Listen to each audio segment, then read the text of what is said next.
السلام علیکم جی، آداب۔ میں احمد شیخ امید کرتا ہوں کہ آپ خیریت سے ہوں گے۔ بڑے ہی افسوس کے ساتھ دکھے ہوئے دل، لرزتے ہونٹ اور کانپتی زبان سے یہ خبر بتائی جاتی ہے کہ اب ہمارے بیچ ہمارے رہبر و رہنما، مشفق و مربی، قائد اعظم، شیر خدا، مرد مجاہد، مرد کلندر، کفار و مشرکین کے دلوں پر بجلی بن کے گرنے والے، ان کے جتھے کو جہنم رسید کرانے والے حضرت سید آیت اللہ علی خامنائی صاحب رحمۃ اللہ علیہ ہمارے اپنے ہی بیچ میں بیٹھے غدار، ضمیر فروش، انسانی شکل میں بیٹھے درندے، حیوان، خنزیر کی وجہ سے اب ہمارے بیچ نہیں رہے۔ اب وہ ہمیشہ کے لیے اس دار فانی کو الوداع کہہ کے چلے گئے۔ یقین مانیے، جب سے میں یہ نیوز پڑھا ہوں، سنا ہوں، دیکھا ہوں تو میرا دل یہ ماننے کو تیار ہی نہیں ہے۔ ٹھیک اسی طریقے سے تیار نہیں ہے جس طریقے سے حضرت عمر فاروق رضی اللہ تعالیٰ عنہ کو جب کوئی آ کے بتاتے ہیں کہ اللہ کے نبی صلی اللہ علیہ وسلم اس دنیا میں نہیں رہے، وفات پا گئے، تو حضرت عمر رضی اللہ تعالیٰ عنہ تلوار لے کر باہر نکل جاتے ہیں اور لوگوں سے مخاطب ہو کے کہتے ہیں کہ اگر مجھے کوئی یہ کہہ دے کہ محمد رسول اللہ صلی اللہ علیہ وسلم اس دنیا میں نہیں ہے تو میں اس تلوار سے اس کی گردن اڑا دوں گا۔ لیکن میرے بھائی، حقیقت تو حقیقت ہے، حقیقت کو ہر حال میں ماننا پڑتا ہے۔ ٹھیک اسی طریقے سے دل یہ ماننے کو تیار تو نہیں ہے، لیکن پھر بھی مجبوری میں یہ بات ماننا پڑ رہا ہے۔ دل رو رہا ہے، تکلیف ہے، لیکن بہت بڑے افسوس کی بات نہیں ہے، کیونکہ ہر ایک مسلمان، ہر ایک مومن کی یہ خواہش ہوتی ہے کہ وہ اللہ کے راہ میں شہید کر دیا جائیں۔ اللہ رب العزت قرآن کریم میں ارشاد فرماتے ہیں، وَلَا تَقُولُوا لِمَن يُقْتَلُ فِي سَبِيلِ اللَّهِ أَمْوَاتٌ بَلْ أَحْيَاءٌ وَلَكِن لَا تَشْعُرُونَ وَلَا تَحْسَبَنَّ الَّذِينَ قُتِلُوا فِي سَبِيلِ اللَّهِ أَمْوَاتًا بَلْ أَحْيَاءٌ عِندَ رَبِّهِمْ يُرْزَقُونَ فَرِحِينَ بِمَا آتَاهُمُ اللَّهُ مِنْ فَضْلِهِ کہ اے لوگوں، اے مسلمانوں، جو اللہ کے راہ میں شہید کر دیے جاتے ہیں، جو اللہ کے راہ میں قتل کر دیے جاتے ہیں، جو اللہ کے راہ میں مار دیے جاتے ہیں، آپ اسے ہرگز مردہ نہ کہیے، وہ اللہ کے یہاں زندہ ہیں، اللہ کے یہاں محفوظ ہیں، اللہ کے فضل پر راضی ہیں۔ پیارے نبی صلی اللہ علیہ وسلم کی حدیث ہے کہ اس دنیا سے جانے کے بعد کوئی بھی شخص واپس اس دنیا میں نہیں آنا چاہتا ہے سوائے شہید کے۔ جو لوگ اللہ کی راہ میں شہید کر دیے جاتے ہیں، جو لوگ اللہ کی راہ میں قتل کر دیے جاتے ہیں، جو لوگ اللہ کی راہ میں مار دیے جاتے ہیں، وہ بار بار اللہ سے اس بات پہ ضد کرتے ہیں، کہتے ہیں کہ اللہ آپ مجھے دنیا میں بھیجیے، میں آپ کے راہ میں بار بار شہید کر دیا جاؤں، میں بار بار کفار و مشرکین کے خلاف جہاد کروں، میں بار بار کفار و مشرکین کے دل پر بجلی بن کے گروں، پھر میں زندہ کیا جاؤں، پھر میں مارا جاؤں، پھر میں زندہ کیا جاؤں، پھر میں مارا جاؤں۔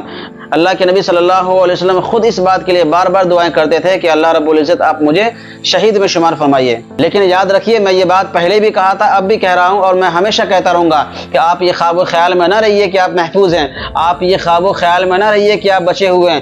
سب کا نمبر آئے گا، ایک ایک کر کے سب کا نمبر آئے گا۔ آپ گریٹر اسرائیل کا نقشہ نہیں دیکھیں، آپ گریٹر اسرائیل کا نقشہ نہیں پڑھیں، جب آپ دیکھیں گے تو پتہ چلے گا کہ کوئی بھی بچنے والا نہیں ہے یہاں پر۔ متحد ہو تو بدل ڈالو نظام گلشن، متحد ہو تو بدل ڈالو نظام گلشن، منتشر ہو تو مرو شور مچاتے کیوں ہو۔ تاریخ میں یہ لکھا جائے گا کہ ایک 86 سال کا بوڑھا کس طریقے سے جنگ کے میدان میں ڈٹا رہا، کفار و مشرکین کے سامنے، یہود و نصارہ کے سامنے گھٹنے ٹیکنے سے انکار کر دیا۔ 86 سال کی عمر میں کفار و مشرکین کے دلوں پر بجلی بن کے گرا، کفار و مشرکین کے جتھے کو جہنم رسید کرا دیا۔ وہ بھی اس وقت میں لڑ رہا تھا جس وقت میں پوری دنیا بیٹھ کے ہاتھ پہ ہاتھ رکھے تماشا دیکھ رہی تھی، اور یہ لوگ نام نہاد مسلمانوں کا لبادہ اوڑے ہوئے خنزیر، مخنث کی اولاد، رونے کے بجائے، افسوس کرنے کے بجائے اس بات پہ خوشی منا رہے ہیں کہ ایران شیعہ ملک تھا، آیت اللہ علی خامنئی شیعہ تھے۔ آپ کو مسلمانوں کو رونے کی، افسوس کرنے کی ضرورت نہیں ہے۔ میں آپ سے ڈنکے کی چوٹ پہ کہہ رہا ہوں کہ غازہ کے بچے کے منہ تک پانی کا گھونٹ پہنچانے والے، غازہ کے بچے کے منہ تک دانہ پہنچانے والے، سیریا سے لے کے لبنان تک، عراق سے لے کے یمن تک، پوری دنیا کے مسلمانوں کے ماتھے پر ایک پسینہ کا قطرہ دیکھ کر کفار و مشرکین، یہود و نصارہ سے خون کا بدلہ چکانے والا آیت اللہ علی خامنئی اور یہ ایران ملک اگر شیعہ ہیں تو ایسا شیعہ بننا مجھے بھی گوارا ہے۔ ان یہود و نصارہ کفار و مشرکین کے دلوں پہ بجلی گرانے والے، ان کے جتھے کو جہنم رسید کرانے والا اگر آیت اللہ علی خامنئی اور ایران شیعہ ہیں تو ایسا شیعہ بننا مجھے بھی گوارا ہے۔ پھر ایسا شیعہ بننا کس کو گوارا نہیں ہوگا؟ آپ خود بتاؤ۔ آپ کی دماغ میں یہ شیعہ سنی کا بات ڈال کر گمراہ کیا جا رہا۔ وہ کہتے ہیں نا کہ دنیا گول ہے، یہاں آپ جو بھی کریں گے تو گھوم کے وہ آپ کے پاس آئے گا۔ علامہ حافظ جلندری کا ایک شعر ہے دنیا جس کا نام میاں یہ اور طرح کی بستی ہے دنیا جس کا نام میاں یہ اور طرح کی بستی ہے، جو مہنگوں کو مہنگی اور سستوں کو سستی ہے۔ آپ یہاں جو کریں گے آپ کو اس کا حساب دینا پڑے گا۔ یہ 57 مسلم ممالک کے نام نہاد مسلم حکمران آج جو آپ ہاتھ پر ہاتھ رکھے یہ تماشا دیکھ رہے ہیں، یہ کھیل دیکھ رہے ہیں، یقین مانیے ایک دن آپ کے گھر کا بھی چراغ بجھنے والا ہے۔ یقین مانیے یہ امریکہ اسرائیل ایک دن آپ کے گھر کے بھی چراغ کو بجھائے گا، آپ کی بھی بیوی کے بیوہ بچے کو یتیم کر کے مانے گا۔ میں ڈنکے کی چوٹ پہ کہتا ہوں، میں قسم کھا کے کہتا ہوں، اللہ رب العزت کی قسم کھا کے میں کہتا ہوں، رب کعبہ کی قسم کھا کے میں کہتا ہوں ابھی میں روزے کی حالت میں ہوں، افطار کا وقت ہے، یہ سوکھا سوکھا ہونٹ، یہ لرزتا زبان آپ کو اس بات کا ثبوت دے رہا ہوگا۔ میں اللہ رب العزت کی قسم کھا کے میں کہتا ہوں، رب کعبہ کی میں قسم کھا کے کہتا ہوں کہ اللہ رب العزت قرآن کریم میں ڈنکی کی چوٹ پہ کہتے ہیں وَلَا تَحْسَبَنَّ الَّذِينَ قُتِلُوا فِي سَبِيلِ اللَّهِ أَمْوَاتًا بَلْ أَحْيَاءٌ عِندَ رَبِّهِمْ يُرْزَقُونَ فَرِحِينَ بِمَا آتَاهُمُ اللَّهُ مِنْ فَضْلِهِ کہ اے لوگوں اے مومنوں، جو لوگ اللہ کی راہ میں شہید کر دیے جاتے ہیں، جو لوگ اللہ کی راہ میں قتل کر دیے جاتے ہیں، جو لوگ اللہ کی راہ میں مار دیے جاتے ہیں، آپ اسے ہرگز مردہ نہ کہیے، وہ زندہ ہیں، اللہ کے یہاں اس کے روح کو محفوظ کر دیا گیا ہے۔ لیکن آپ اس بات کو ماننے کو تیار ہی نہیں ہیں، صرف یہ نعرہ لگا دینا تیرا میرا رشتہ کیا، لا الہ الا اللہ، اس سے کام چلنے والا نہیں ہے۔ فلسطین کے بچے کو آپ اپنے بچے کی نگاہ سے دیکھیں، مسجد اقصی آپ کے لیے، فلسطین کی ماں بہن بیٹی کی عزت آپ کی ماں بہن بیٹی کی عزت کی طرح ہونی چاہیے۔ آج یہ مٹھی بھر یہود و نصارہ پوری دنیا کے مسلمانوں کو ناک میں دم کر دیا ہے، مسلمانوں کا جینا حرام کر دیا ہے۔ کیوں؟ کیا وجہ ہے؟ کس وجہ سے ایسا ہو رہا ہے؟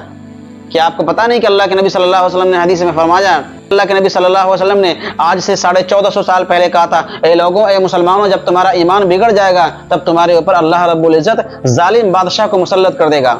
آج مسلمانوں کے اندر اتحاد نہیں ہے، یہی وجہ ہے کہ پوری دنیا میں مسلمانوں کو کچلا جا رہا ہے۔ ایک مجاہد مریں گے، ہزاروں مجاہد پیدا ہوں گے۔ ایک آیت اللہ علی خامنئی شہید ہوئے ہیں، ہزاروں آیت اللہ علی خامنئی پیدا لیں گے۔ لیکن جب تک مسلمانوں کے اندر اتحاد نہیں آئے گا، جب تک مسلمانوں کا عقیدہ درست نہیں ہوگا، جب تک مسلمانوں کا ایمان درست نہیں ہوگا، تب تک مسلمانوں کو پوری دنیا میں کچلا جاتا رہے گا۔ اس لیے میرے بھائیوں، اپنے اندر اتحاد پیدا کیجئے۔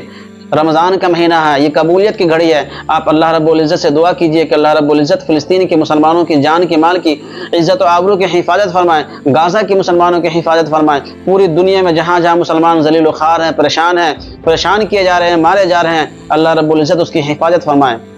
اللہ کے نبی صلی اللہ علیہ وسلم کی حدیث ہے، بلغوا انی ولو آیا، پہنچاؤ دین کی بات، پہنچاؤ بھلائی کی بات، پہنچاؤ خیر کی بات، پہنچاؤ اچھی بات دوسروں تک، اگرچہ آپ کے پاس تھوڑا سا ہی کیوں نہ ہو۔ میں آپ تک یہ میسج پہنچایا ہوں، یقین مانیے میرا بھی دل رو رہا ہے، تیرا میرا رشتہ کیا، لا الہ الا اللہ محمد رسول اللہ۔ پورے دنیا کے مسلمان ایسے ہیں جیسے ایک جسم کے مانند، کسی ایک حصے کو چوٹ لگتا ہے تو پورے جسم کو تکلیف پہنچتا ہے۔ آپ پوری دنیا کے مسلمانوں کے لیے دعائیں کیجئے، اللہ رب العزت مسلمانوں کی حال پر ہم فرمائے، تمام پریشان حال کی پریشانی کو دور فرمائے۔ میرا کام تھا یہ میسج آپ تک پہنچا دینا۔ آپ اس کلپ کو شیئر کیجئے، لوگوں تک بتائیے، اور خاص طور پہ مسلمانوں کے لیے دعا کیجئے کہ اللہ رب العزت مسلمانوں کی جان کی مال کی عزت و آبرو کی حفاظت فرمائے۔ جب تک کے لیے آپ مجھے دیجیے اجازت۔ السلام علیکم ورحمۃ اللہ وبرکاتہ۔